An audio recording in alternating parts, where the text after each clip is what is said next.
mga friendship, isabay na natin yan, di ba, tungkol sa Binet saka sa BGY. Yung kay Shoes, ay kay Sus. Sus Collins. Kailangan ko ng shoes. Kay Sus, nakabili ka ng... Dahil sinayaw nila yung Pantropiko kasama ni Senator Amy Marcos, nabash siya. Eh, di ba, ikaw naman may shoes ka sa binili sa Japan, ha? Bago, ang ganda. Ano masasabi niya? Grabe naman ang mga bash kay Zeus, di ba? Kasama yung alaga dati ni Ogie Diaz. Julian Prono. Yung isa pa ng hashtag din. Julian Prono, si Kid Yambaw. Correct, ang galing-galing mo talaga. Ikaw na. Yung medyo mahaba yung hair dati, si Kid Yambaw. Ayan, Ate Imis Pantropiko.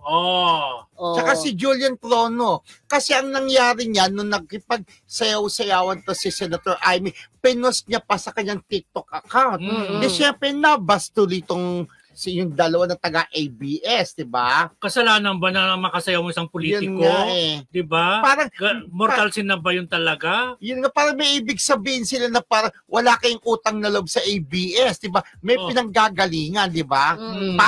Parang ito kasi, parang dahilan sila ng kalaban di ba? Parang gano'n. Pero sabi naman ng iba nagtatanggol, baka naman nagpaalam sa ABS yan na nakipagsayaw. Pero gusto ko yung sayaw nila. Natutuwa ako dyan kahit kay Amy Marcos, edad-edara, pero go.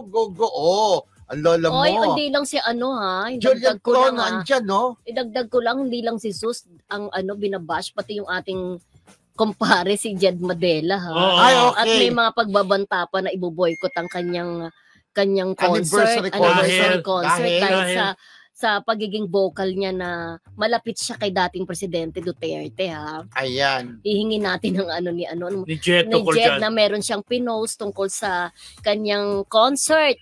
Tapos meron siyang inalis na post niya because of ang dami-daming bashing.